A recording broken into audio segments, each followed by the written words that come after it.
you all for coming, and thank you, Gaurav, for traveling, Kavita, and for coming to the event and traveling for us. Before I start, I mean, the intent to have it at a place like Araku was to keep it informal and conversational. So we don't want to keep it a formal panel. Anywhere in the panel, if you feel you want to ask something or you want to comment something, please feel free to ask for a mic from our dear friend Jayant, and he'll we can keep it conversational. I think that was the intent. Now I'll start. I mean, the introductions have been given. HCL Foundation, Jaipur Rugs, Krea, Aadyam. These organizations are well known and their work is well known. But the reason we wanted to do this dialogue was to understand how they are able to create impact at scale, and that's what the focus of the conversation would be, largely. And I would first want to start with Kavita here. Kavita, Jaipur Rugs. It won't be a stretch to say is an inspiration for many when it comes to creating an impact-focused enterprise, but also creating a self-sustaining business. So in that sense, what is unique and what is different that Jaipur Rugs did that allowed you to reach to almost 10,000 odd viewers, if I'm not wrong, 20,000 now. And what was that uniqueness that helped you build that scale? Because the reason I say this, a lot of impact startups who are trying to start today, we see at Catalyst as well that they stagnate after, say, reaching 200 or 250 beneficiaries. And that's where that cap reaches, and they're unable to scale beyond that. So if you could shed some light on that, on how that happened for Jaipur Rugs. Absolutely. Thank you so much. And thank you all for being here. So I think my father began the business about almost 45 years ago. And we come from a very humble background. But he had the offer to join his father in the shoe shop where his grandfather was working. But so we come from the Marwari families, and Marwaris are known to be business families. It's on, but I think if you just want to hold it flow. Okay. So as Marwaris, we are known as the business communities. So my father thought that to earn bread and butter for my family, I'm sure whatever I do, I'm sure I can make some money. So that was not his concern from day one when he started out of college. What he was looking at was how can I find connection and meaning in whatever I do. So he was really looking for something that he would love, he would enjoy. And that is very much the foundation of the organization. And scale was never on his mind, absolutely never, because it was never business and impact, and those were never the words on his mind. He purely, it was his pure natural love for the weavers and the weaving communities that it very naturally was unfolding step by step, So while there are thousands of carpet companies in India and abroad, we are one of the rare ones who really work with women, And the way that the women model came up is because initially he was working with a few men, but then as women came into the network, we realized that the women were very responsible for their children, for their families. And the earnings that they got, they really spent them in a very different way than the earnings that the men were spending. And as for the company, they were very sincere with their work. They were very based upon the timeline. So it was a win-win situation all the time. And that's why we're a women's network today. And that's why it was growing so much because if you see today, it's a space that is still not covered well in India because women are really looking for work to work from home. So our model has always been to work from home because we don't believe that women who are running the household and the children and attending the guests and taking care of everything really have the time to go out and have a job 9 to 5 and then come back and still be sustainable. And because of that, so many women in rural India are looking for work from home. And so it becomes into a supplementary income for these women. So that is very much at the foundation.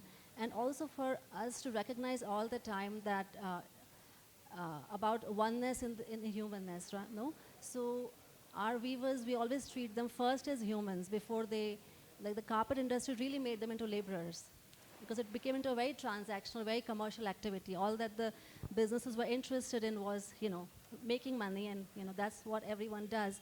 But here the human was very, very crucial all the time because he loved the people. My father naturally loves people.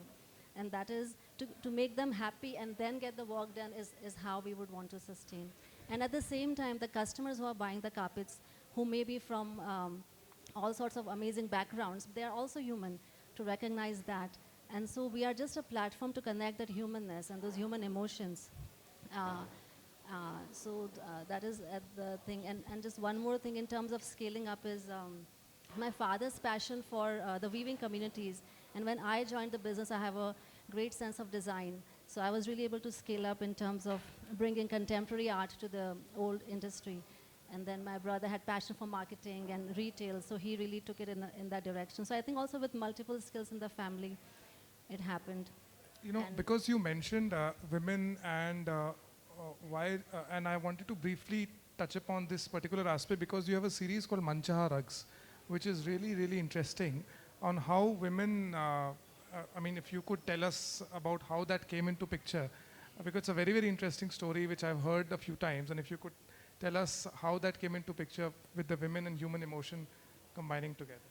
Yes. So the Manchaha project is where we work with the weaver and they become the artist instead of just the artisans. So they are completely free on the loom to express themselves the way they want. And to do that, we have a lot of leftover yarn in our industry because it's a handmade industry. So we always have some yarn coming back from the looms, and we are not able to segregate this yarn to put it back into production. So it's always a challenge for the whole carpet industry how to manage these excess yarns. And they're completely fresh yarns, but just not sorted out in a way that you need. So the Manchaha product can use hundreds and hundreds of these piles of colors, which are still there, and it becomes into a playground for the artists to express themselves.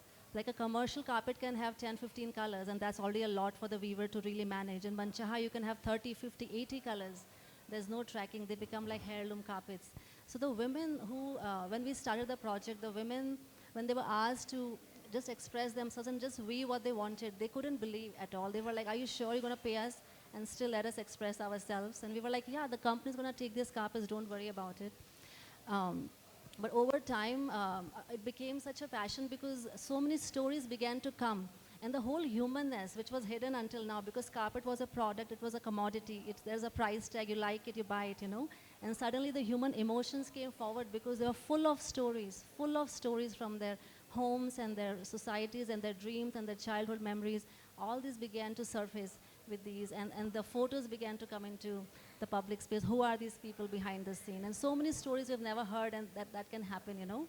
Like a carpet, 8 feet carpet might have 4 weavers weaving together. So then the stories become all the more interesting because how do we relate to one another? You know, are we friendly with one another? Are we competitive? That all starts showing on the carpet, you know. Has somebody gone on the wedding? Has someone taken over the loom, right?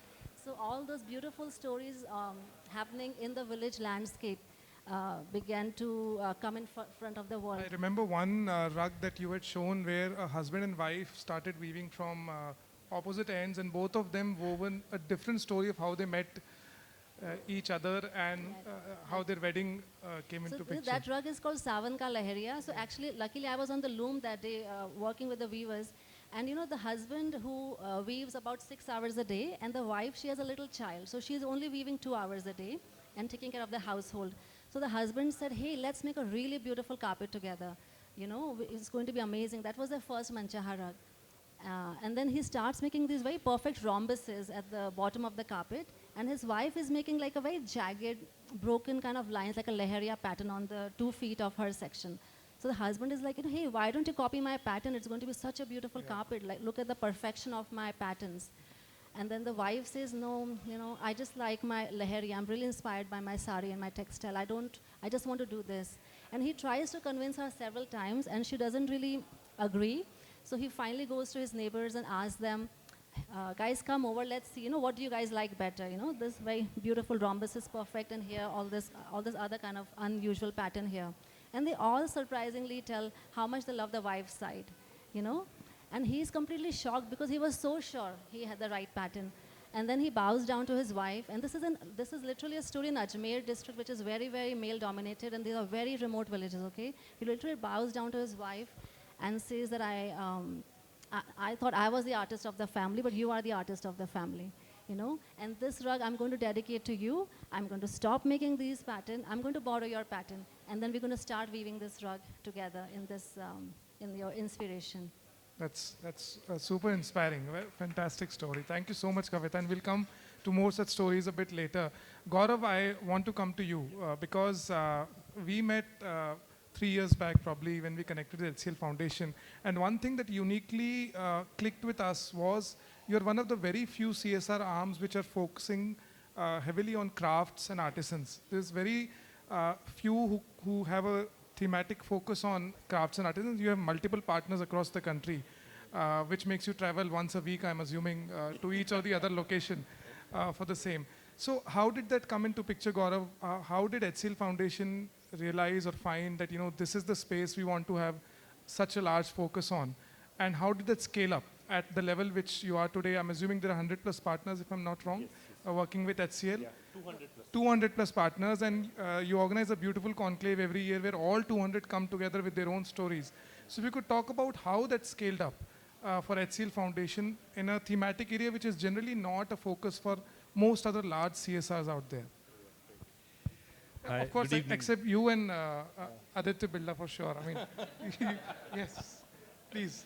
No, thanks, Dipanshu. And first of all, thank you so much to you and Sharon for having us here in Bangalore, and especially in the coffee rather than in a seminar and conference hall.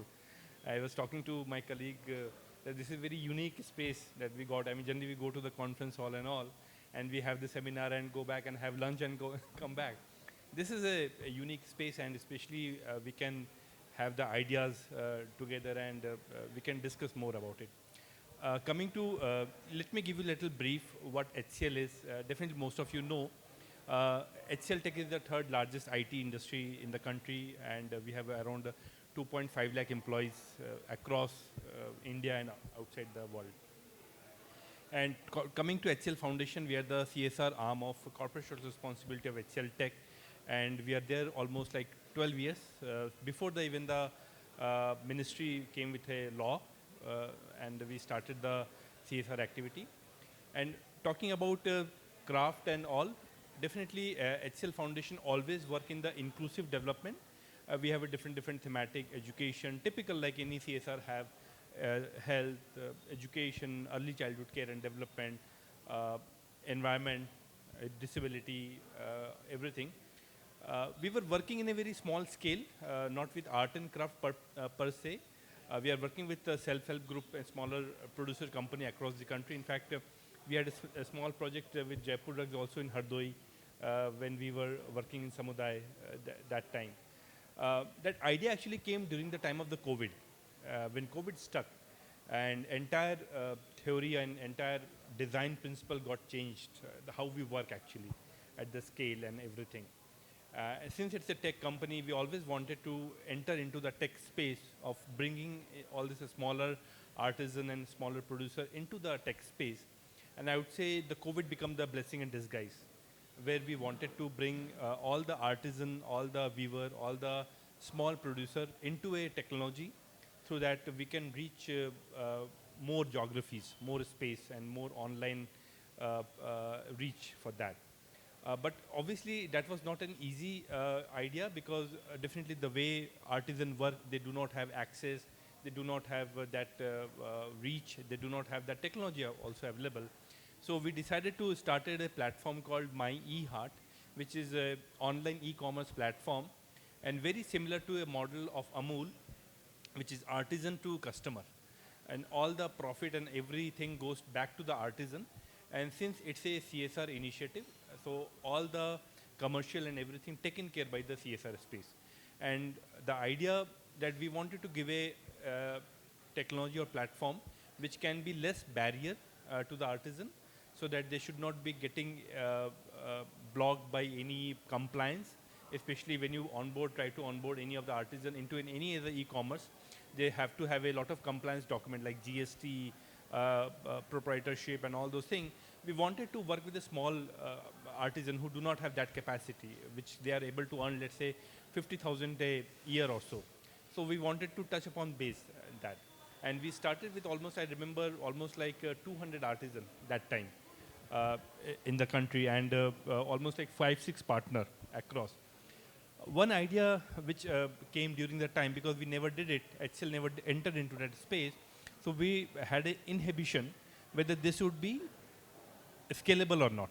This would be successful or not. So we did the pilot almost like a year or so, with a smaller artisan group across the country, with Chennai, with Rajasthan, with Uttar Pradesh and all. One idea which came, one result actually which came, that the quality of the product has to be good. When we are coming to any online or any platform, wherever we are trying to sell, the CSR story or the story of the product is one thing, but the quality of the product has to match with that. Until and unless the customer will not going to buy the product every time on the basis of the your story or whatever the theory we are giving that. So we understood that we have to build a system in place before we scale up. And that's how the journey started at HCL Foundation. We started investing in the team. We got designer from NIFT, NID onboarded with us. We got the merchandiser. We got the partner with the agencies who work in this space, such as ICA, Access, Catalyst also one of the partners that time we onboarded. And that's how the journey started growing. And now we have almost like in eHeart, we have partner more than 45 partner across around 5,000 artisans who are working with us online.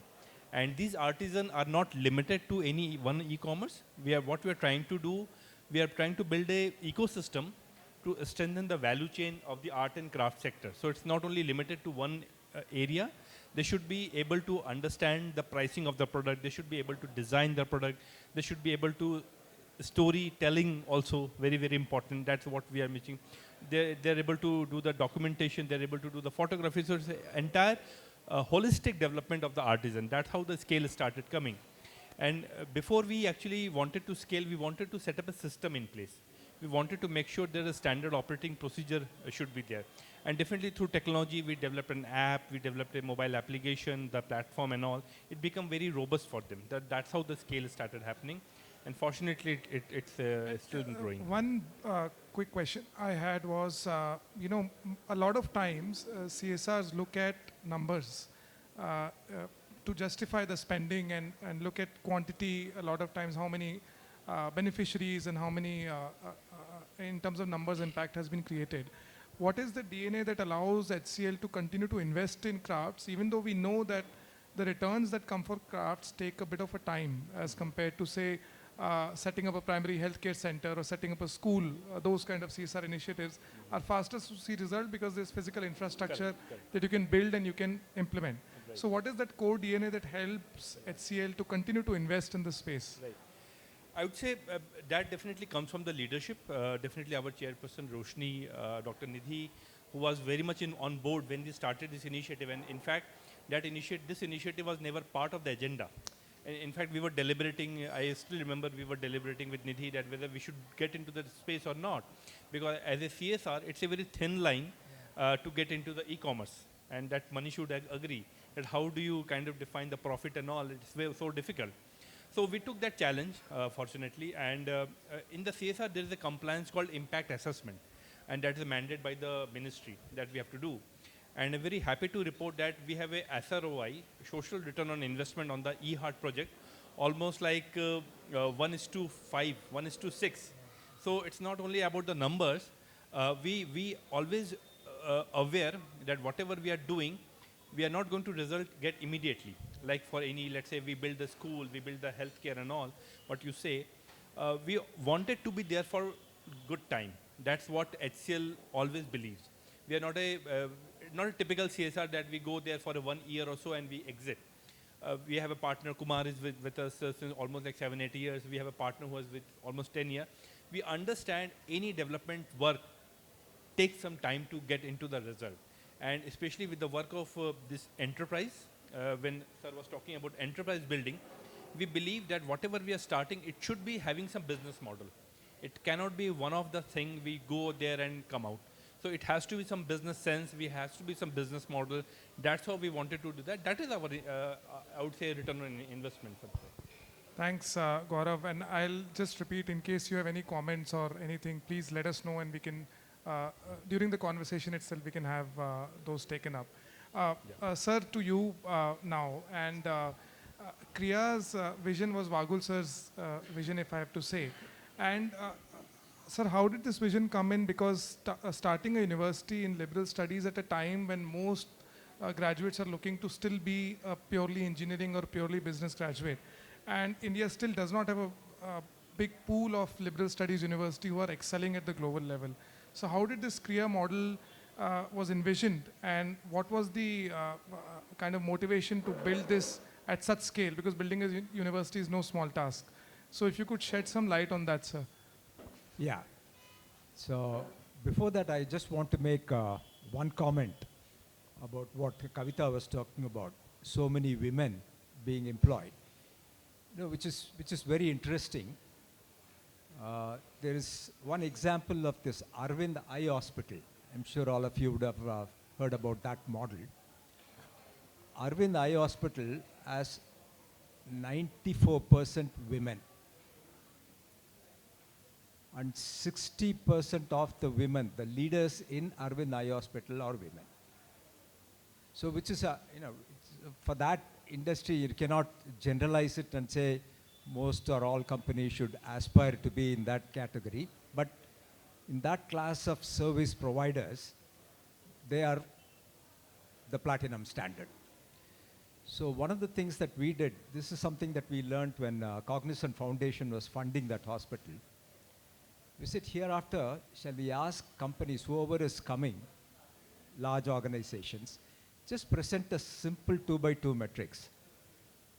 Percentage of women in the workforce, low, high. Percentage of women in leadership, low, high. So wherever you are, if you have an aspiration to move into the top quadrant, then we will fund you. Okay? So it's a criteria that we adopted. We also encourage companies to publish that kind of information voluntarily. So that's something that if such an information is published by Jaipur Rugs, it will be a phenomenal thing. Coming back to why this ethos, it's the key principles driving are simply three. First and foremost, for any success of any organization, whether it's a university or it's a corporate sector, enterprise, or a social sector, or a hospital, anything that you take, number one success factor is leadership, period. The leadership is good. The leaders run the company ethically, run a foundation ethically, have a passion for that industry, it will succeed. So from day one, the aspiration was, let's try and create future leaders. Then the research that happened in the various centers of IFMR informed, what is it that we have? What are these leaders made of? Okay, is there any special characteristic, etc. for these leaders? There wasn't anything special. You look globally, people who have succeeded are people who have certain basic, some 4 or 5 criteria. Integrity, ethics, number one, certain specialization, ability to sell and communicate effectively, work in a team, ability to develop other people, so on and so forth. And one of the important things that they said was ability to be mentored or coached, which is an important, very, very important criteria. So we said that's the type of ecosystem that we want to build. I mean, many of you, I'm sure, people here would have learned the story of Bill Campbell. Bill Campbell is a coach. He's a coach for Jeff Bezos, Sundar Pichai, Page and Erin, Mark Zuckerberg. There is a book written about him called The $1 Trillion Coach. He's the one who coached the leadership of all these companies. They said no matter how successful you are, there's a certain level of coaching that is required. It's a sounding board. So that's an idea that came from IFMR. And so we said, when we create this entrepreneurship center or when we get the business school that we have, try and encourage outside people to come and share their experiences, talk to the students. So there is a certain level of acceptance. They are able to interact with mentors and capability that's available outside. So they develop their own bouncing boards and become leaders faster than anywhere else. These are ideas that were worked by Vogel from a finance perspective. Nachiket Moore, all of you I'm sure familiar with that. He worked in the social sector. He spent a lot of time in places like Tanjavur, Sirgari, and he developed all kinds of models that came to play and that had a significant place in the business school that started from IFMR, and some of that is cutting across these porous walls that we have between the business school and the interwoven arts and science education. Sir, I'll come back once I've spoken to Manish as well on how this switch from Cognizant to Krea happened. That will be a very interesting story for. Yeah, that's another thing. I'll simply say that don't want to talk about the past. There is one lesson that I learned from one of the greatest innovators, that Clayton Christensen. So when I met him, I was the ex-CEO of Cognizant. I introduced myself as ex-CEO of Cognizant. He said, forget it, that's an old story. What are you doing now? What are you going to be doing in the future? Don't talk about the past. So I'll have to quickly think of something then to talk, because I had that one question prepared. Manish, for you, for Aadyam Handwoven, it's a very different model from what others adopt, because you have a model where you pay weavers upfront no matter what, no matter how their product goes out in the market. And this has been a sustained initiative for a very long time. Why this ethos or philosophy of being different from others, where, sometimes people would just onboard an artisan, wait for them to create a product, whether it sells, whether it does not sell, and then pay the artisan accordingly. So how did this differentiation happen at Aadyam, and why is what I would like to. Right. So like I said earlier, so I think our reason for existence is actually livelihood generation, and I think that's really what drives us. So when we engage with artisans, it's more like a partnership. So it's completely transparent. It's something where we make them almost like, I would say, for lack of any other word, as a part of the family of Aadyam, like an employee. And therefore, there's absolute transparency in how we interact with them. So even when we, for example, do a costing with them, we actually encourage them to understand as to what should be the value of their craft, what should they charge over and above the value of the craft, how they in a way sort of become mini entrepreneurs. Therefore, the whole model is actually about partnership, and it's not about a business and a vendor relationship. So I think the way you put it, it's more like a vendor relationship, whereas in our case, it's almost like a joining hands and therefore co-creating a product, or co-creating it for the market, I should say. But also, I just also wanted to touch upon this, that like scale is something which every organization defines for itself. So for us, probably scale is also about how deep is the impact. So now the deep part of it is also about how much we engage with them, on which all levels do we engage with them. So it's not just about product output, but it's also about co-creation. It's also about stretching them to do better. It's also about creating some kind of infrastructure which can be provided. Somewhere it could be a medical support, somewhere it could be just a medical policy. So it is a lot of elements which together create the impact for us. So it's also about the depth of impact versus the width and the scale of impact. The other aspect which defines our, so to say, our choice, like you asked, is because our main three pillars are actually authenticity, revival, and restoration.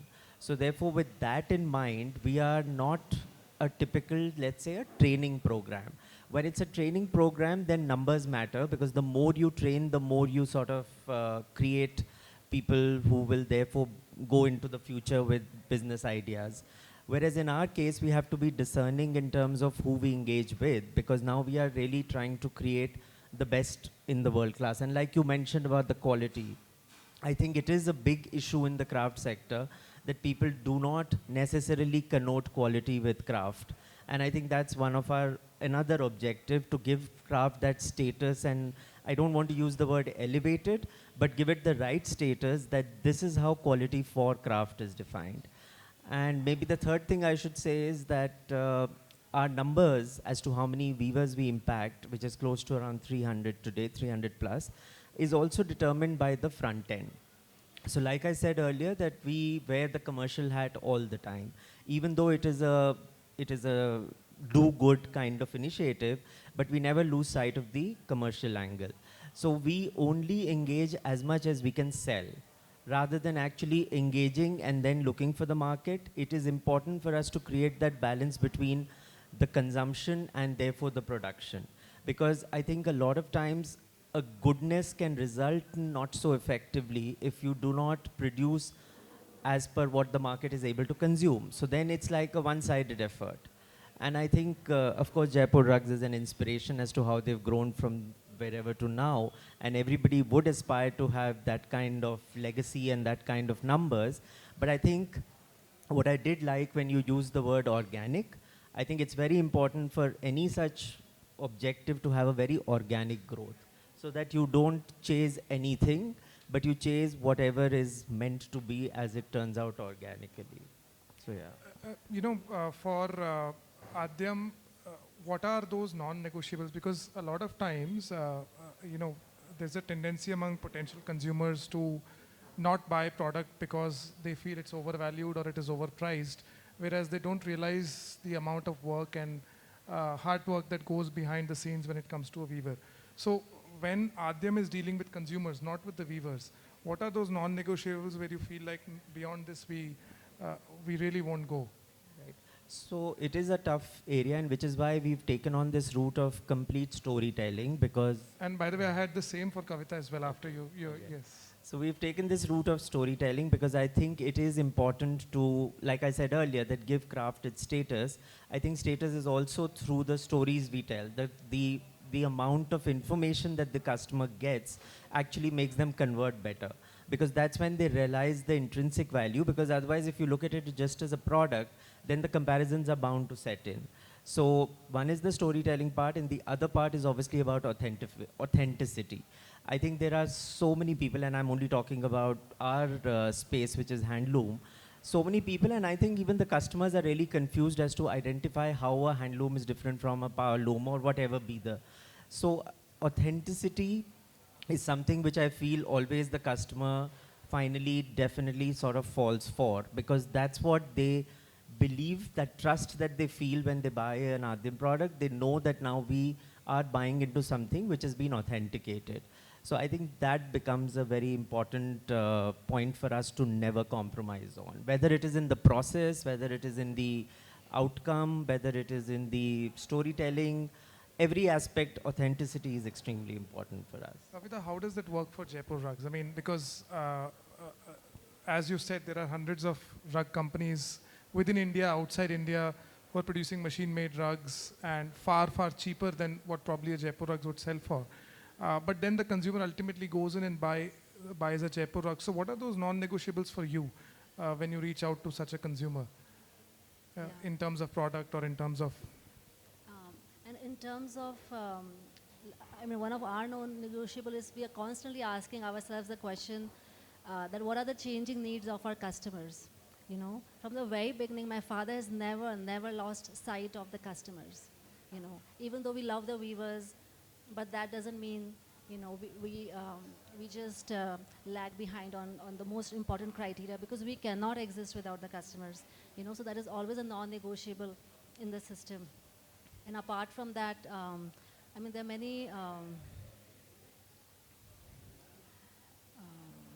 Blanking out. So could you repeat the question again? No, sir? I was just trying to understand that, from a product standpoint, what are those non-negotiables that you feel that we will not budge down on? Does not matter what the demand comes in. Right. And also in our industry, like the handmade yarn really is shifting. Right. Because making handmade yarn, it's a khadi process, the charkha, it's very tedious working with the women in the village. So the most carpet industry, 98% has shifted today to machine yarns, even though it's a handmade carpet, because it is really tedious for them to maintain those. And we are one of the only organizations today, we have 70% of our yarns which is handmade, because it matters to us that we actually protect those crafts, and we also employ those women in those very remote villages.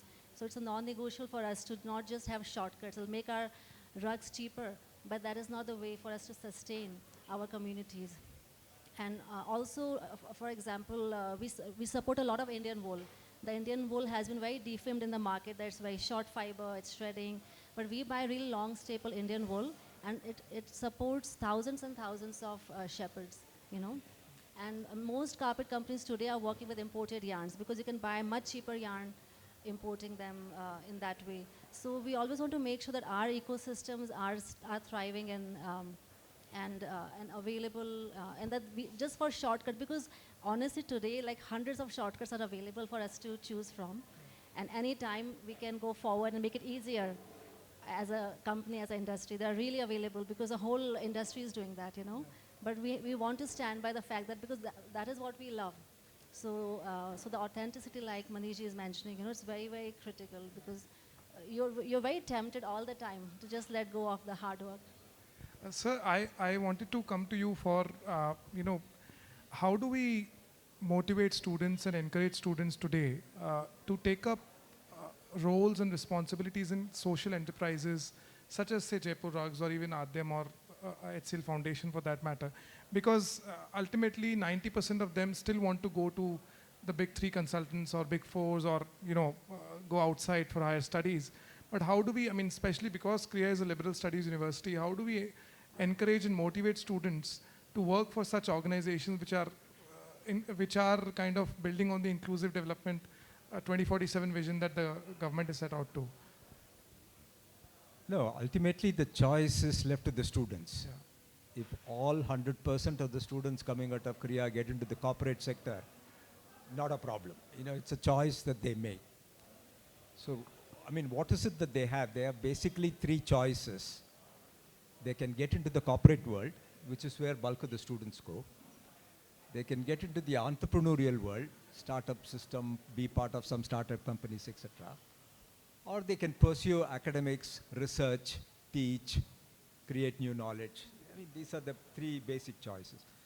So try to say that these are the broad choices, and it's very, I wouldn't say very easy, but people develop certain interest in one of these three.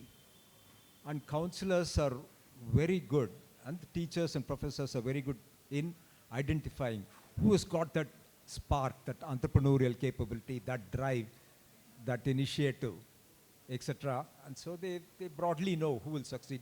A research student we can make out, okay, very clearly. So given these choices, you just encourage them to, by sharing all these stories. You tell them this is how Jaipur Rugs is made. There is a character, there is a story behind each of these. Would you like to create those stories? The people might say, no, that's not my cup of tea. Get on with it. And so opening their eyes to the stories that we all hear, the stories that so many people have created, is the best way.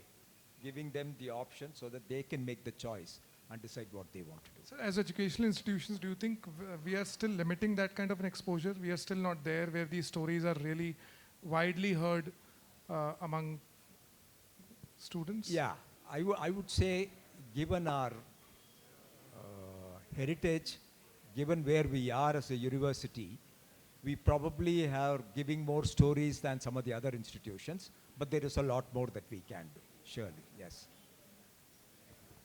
Gaurav, when it comes to HCL and its partners that you select, right? I mean, of course, apart from all the paperwork and bureaucratic processes that are involved within a CSR, what is that one or two ethos that you look at when you're selecting a particular partner? Because as you would know, there are so many people in this space, so many organizations who do a lot of trainings, a lot of sessions on ground, but the real impact is hardly measurable for those kind of work. So what are those key ethos or principles that you're looking for that we will work with this partner if, as Sir said at Cognizant, they had this 2x2 matrix, something of that sort, if you could highlight, which is present in HCL, which has led you to scale as well and select the right partners as well. Coming back to this, but before that I would want to add the education part also. We just partnered almost 6 months back, partnered with National Craft Museum, which is India's one of the richest and very oldest heritage. And one component we wanted to add, the craft education, which we understood that it's missing actually from today's curriculum, and as a student we don't get often exposed to that thing. When we are growing, definitely the basic kind of academic we get as an Indian student, always like physics, chemistry, maths, English and all, but we never exposed to the what kind of Indian craft and heritage is there. So that's how the consumer is not even aware. If you talk about, let's say, if you ask a normal student from class 12, whether do they know kalamkari, whether do they know thoda embroidery. So the education becomes very critical factor, and it has to be entered into that vocational education. And I think NEP also talks about that we have to integrate some of the education into the schooling system. Coming to HCL, definitely at HCL Foundation, the due diligence is very, very robust. And obviously, you agree that it takes little longer than ever compared to any other CSR to onboard into the system. And the reason actually, it's very, very important to understand the background. We don't want to go wrong actually here. And because it's a kind of a family, we never considered as a partner, as an implementing partner, while we call as a strategic partner. So you must be very often getting a call from our SPOC that how this budget is happening, what is this. So we are deeply involved. Sakshi, Dikshita, Kaushik, everybody is so attached to the project that they become the part of the NGO actually, rather than they become the part of the HCL Foundation. And coming back to the, what are the non-negotiable which we spoke about, definitely one is a very much important, the governance and ethics. That is very important in our HCL Foundation, and we wanted to make sure the board, the governance is very, very transparent. Most of the time what would happen in typical CSR and NGO partnership, the board is not even aware what kind of project they're getting into, entered into that. And it's become very transactional that end of the 31st of March, you get the utilization certificate. And that's what we never expect at HCL Foundation. We wanted to be a more equal partner. We don't want to duplicate the effort what government is doing. So we wanted to see the proof of concept before we get into any sort of partnership, and rather than just committing whatever government is already doing. And more important, what kind of a team structure. In fact, sir has already mentioned how many women workforce there in the leadership and all. Definitely we also see what kind of leadership representation do they have, who are at the senior level, what kind of a involvement do they have. So now what is happening whenever we are signing any project, we are also meeting with the board actually. Very offline, I mean online, offline, whatever is possible. At least 15 minutes interaction with the board also, so that they also aware that what kind of partnership they are getting entered. Take an example of one of the program, HCL Tech grant. Most of you know, it's a 5 crore grant we offer to the education, health, water and biodiversity. And it's a 1 year process. Let's say if you file an application now, I think the portal is coming to an open now, it will take almost like a year to the partner to be onboarded, because there will be due diligence by the audit agency, the consultant, the program team, lot of factors to be evaluated and all. Then after, so once they onboard for a good time. So we don't want to make a relationship that goes for a year and go back. So that's how long-term partners that you look at, not just short-term implementation. Exactly. So that's how whosoever, if you see our annual report, all the partners are almost like a average age of 7 to 8 years with us. The engagement age. Engagement I'm talking. So we have invested almost like 1,500 crore in the partnership. So definitely it takes time, but whenever we are part of the thing, we are for a long-term partnership. Thanks, Gaurav. In the interest of time and to let the audience also ask a few questions, I just want to end with one quick comment from all of you on what does impact mean for you. It's a loosely used term by a whole gamut of organizations and people, but you four representing organizations that are scaling impact and creating quality impact as well. What does this one word mean for you when you reach out to somebody? How would you define that? I mean, it could be anything that you feel, but would really be keen to know what does that mean. I mean, impact for us at HCL Foundation, definitely we have different matrices, but very... Not from a metrics perspective, but from in a simple term, when we call, when we exit, the show must go on. It should not stop. That's what... Interesting. That's actually a very valid point. Thanks so much, Gaurav.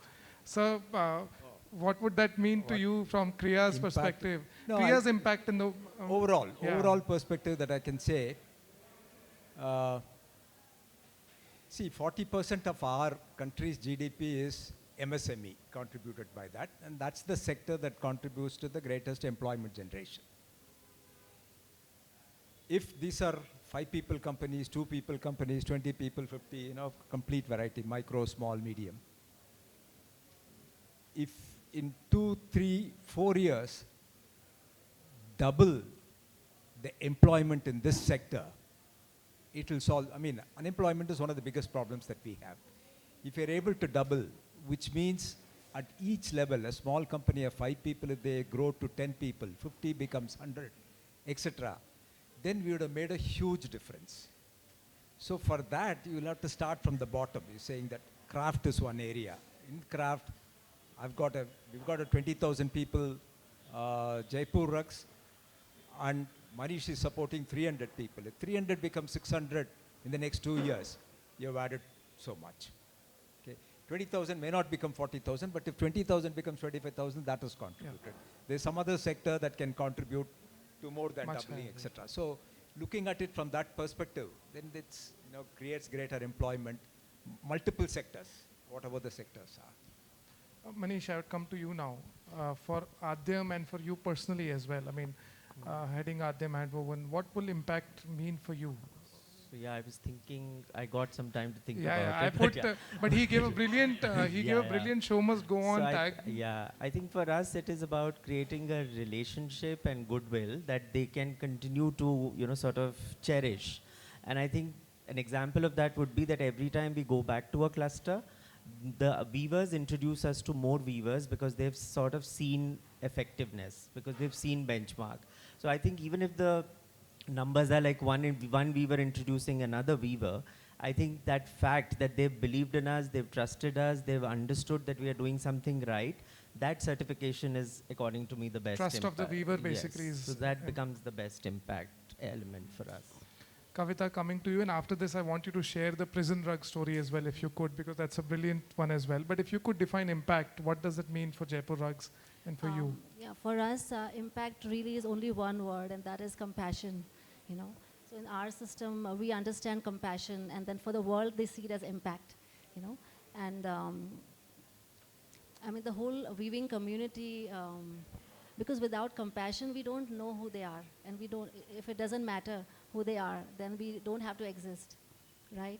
So, and also for us, impact is good mental health, for people to be healthy and very happy in their families, in their organizations, in their villages, and we see the future as actually developing rural India, the old model of India, which was very decentralized and not just large industries and factories bringing workers into the city space and larger town spaces. But how do we give more employment to people back into their hometowns so that the art and culture can sustain and a very healthy way of living and being can sustain?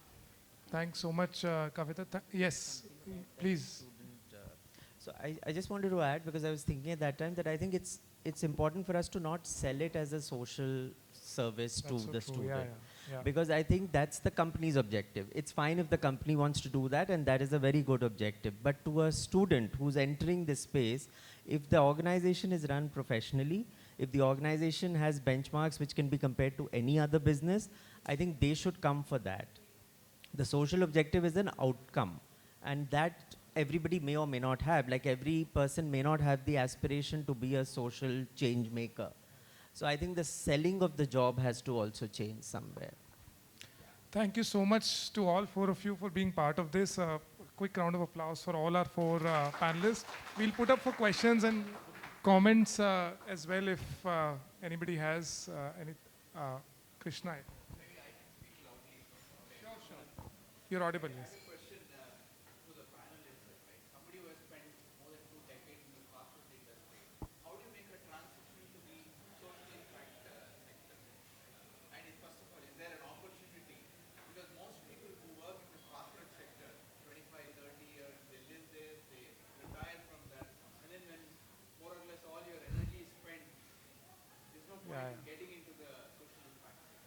Actually, I don't know, sir and Manish, both of you could take that up actually. No, So- and just on a lighter side, I was just thinking of the example that she gave. I said, if me and my wife were to start on a carpet, start at the same end, you'll find a beautiful triangular carpet because we are so divergent in our views. Sorry, no. I think this is. Yeah, because Manish, you transitioned from corporate to. So I think I can just only share this, that in my case, the drive was that how can I bring the excellent benchmarks which exist in the corporate industry, or for that matter, in my case, the fashion industry, and how can that be applied to the handloom industry.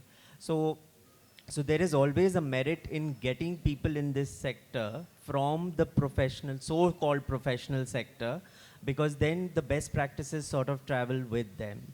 And I think that is how both the parties should look at it, because there is something to gain from this exchange of thoughts. See, on a lighter note, I just feel sometimes people feel this has to be done after retirement, 20, 30 years after. But probably 10 years in corporate or 12 years in corporate is when the right time to probably switch to a enterprise like Manish said, like Manish did actually in his career as well. Thanks. Yeah, Dennis and then Hi, Dennis. So recently I went to India AI Impact Summit. I saw TCS has designed a handloom weaver machine where the person sitting and weaving sari, a light throws and this, based on that light he can weave sari and it comes like a brilliant, because weavers are used to with the muscle memory, so all the silk saris are same design. So TCS did this design. So I'm here to understand any AI-based solutions that right now you're working on or you know anyone working on to help artisan or weavers life better? will that make a weaver's life better, Manish? What do you feel? Manish will give a very nice response to this. I Yeah. think. So Dennis, coming back to the AI thing, so there's a technology called, you must have heard, Kosha, which is a blockchain technology which attached to that device, the loom. It has to attach to the loom. Basically, you're talking about how to differentiate between the handloom and the power loom product, and that's always a debate. So I think this company is based out of Bangalore, the Kosha. Vijay is from here. So we installed this small device on the loom wherever we work in Barabanki, in Pochampalli, in different cluster where the weaver part is there. And device that is basically calculates the oscillation movement of the hand. Okay, how many times the hand has moved. Okay, and there's a QR code attached to the fabric. So whenever the customer scan the code, he or she can see the entire development. Okay, it's in the video. It said going to be on the cloud for 2 years. So I mean, we have produced the looms from Barabanki, the stole and all. It has gone to Davos. So whenever the customer scan, he or she can see the entire value chain. So it shows the technology, how technology is actually helping them actually. So that's how HCL Foundation started. We are doing it almost like 5 clusters right now, and we wanted to scaling up. Another device which introduced same by the Kosha, which is now you have silk mark, which would certify the thing. So there is a device which you put the fabric in that device. It tells you what are the composition in the fabric, how much of cotton, how much of linen, how much of any other fabric composition is there. That is also going to be again through the technology part. So technology is going to be the new big thing in the industry. So that helps to connect the customer. Have you seen increase in the sale by that? By doing It's the pricing of the product gone up, and again the customer becomes more informed. Yeah, and that we more, are not, I think more about more than the quantity being sold, it's more about authenticity. Yeah, because as Manish was rightly pointing out, as we grow, I mean, the differentiation between powerloom and machine, powerloom and handloom is becoming even more thin to the naked eye.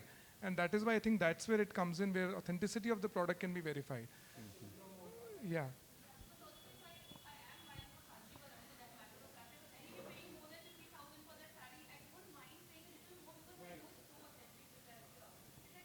Manish, yeah. No, no, but I'll just correct, and if I'm not wrong, Kosha technology doesn't come with an extra cost. It's not a cost that is transferred. It is only a mark of authentication and a tracing back. But I think that's where AI can do. So it doesn't need to create. It doesn't need to replace the weaver. It only has to support the, so to say, the paraphernalia around it. And that's true for any business. Why only weavers? I think every business AI should only augment things rather than actually trying to take the core job, because that's not what the objective should ever be. and I think we are doing with Catalyst in Bagru in Yeah. Rajasthan. Through AI, how Right. the picture quality actually Yeah, would be better, and how the storytelling would be better, rather than somebody consultant travel from across and telling her how to click a picture, how to do the story. In fact, for the design also we are doing with them. yes. Yeah. We did a small project wherein artisans are clicking raw pictures because they don't have photography skills, and just uploading it. Our trainers taught them how to put it on, use Pinterest data and AI, and they upload it on ChatGPT, and they get a very refined picture which they could put on. No, it, the kind of prompts that they're giving specifically works on the background, but not on the product. Yeah, but I got that. I know. Yes, yes, yes. You had a question.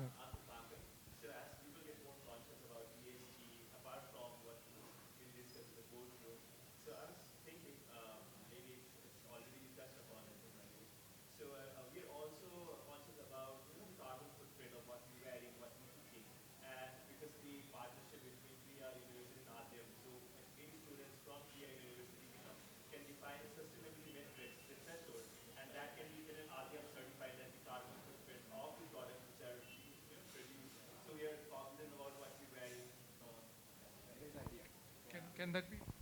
No, because it is an industry, yeah, it is an industry which has very few benchmarks and people very loosely claim things.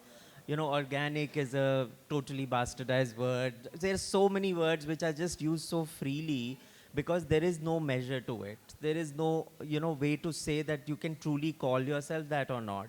So even footprint is something which is very, very ambiguous. So if there is truly a way to create an objectivity in this, and that's something which you can also do as a project actually, yeah. Thanks so much, Dipankar. Any other comments or questions that we can take or?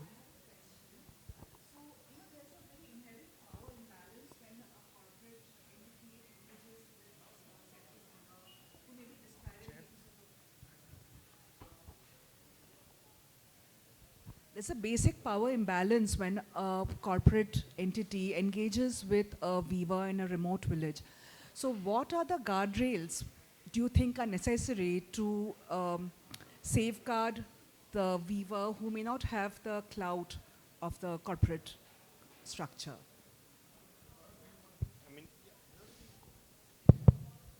We are from the CSR space, so definitely the safeguard we always prefer to go to the participant directly through the non-profit, and we wanted to make sure there is no exploitation when we talking about the livelihood actually, since because it's not a per se profitable thing, and we wanted to make sure whatever they are generating, it should be gone back to them. So obviously through our NGO partners, because they are also in between that, and all the work, whatever happening, all the exhibition, all the sale and all, coming back to the artisan. And definitely there's an audit which happens, yearly audit happens by the external party, so which validates the money which we have spent, it has been properly utilized for the artisan, and artisan also gets the benefit at the ground. So there is a validation. Just add that many a times I think I personally like to underplay Aditya Birla because they frankly don't care.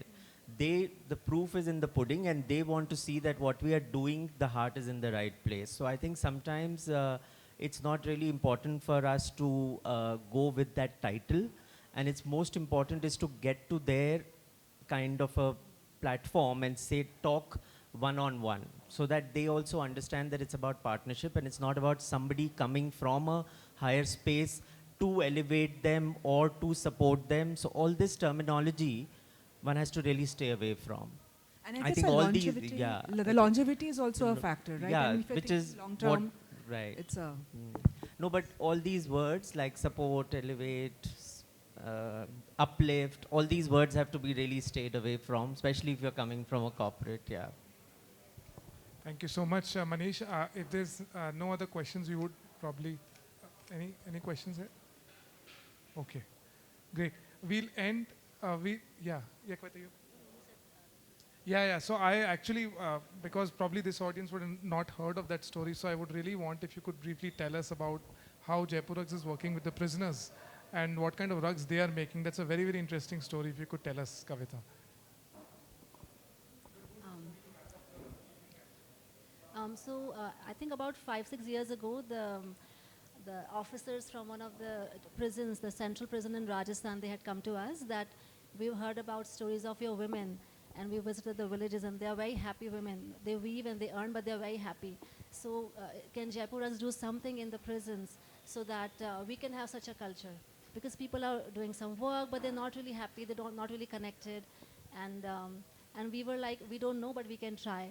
And I think we launched an experiment with our teams for about 6 months, and almost at the 6 months, benchmark we felt was not working. There was a lot of gossip in the prisons and a lot of bad culture of not working because it wasn't really built that way. But my father told them just keep working, even though we just got a few weavers initially, and they all said the company will run away with your money and they will not pay you, blah blah blah. There are all sort of stories there. But the people who were working, after some time they were looking good, they were feeling good, and they were earning well. And then everyone noticed. And then few more joined, few more joined. So it became into a very powerful product over time because they could see that weaving itself is very healing. It's a rhythm. Weaving is a rhythm. So as these weavers were weaving carpets, the rhythm also got to them.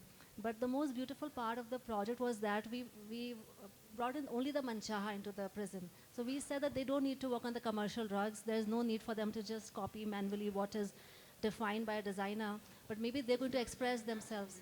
Yeah, so the prisoners are very much putting their life stories and their past and their desire for freedom. They'll put in the kites and they'll put in so many the mobile tower signals that I really want to connect with my family, and so many stories are happening.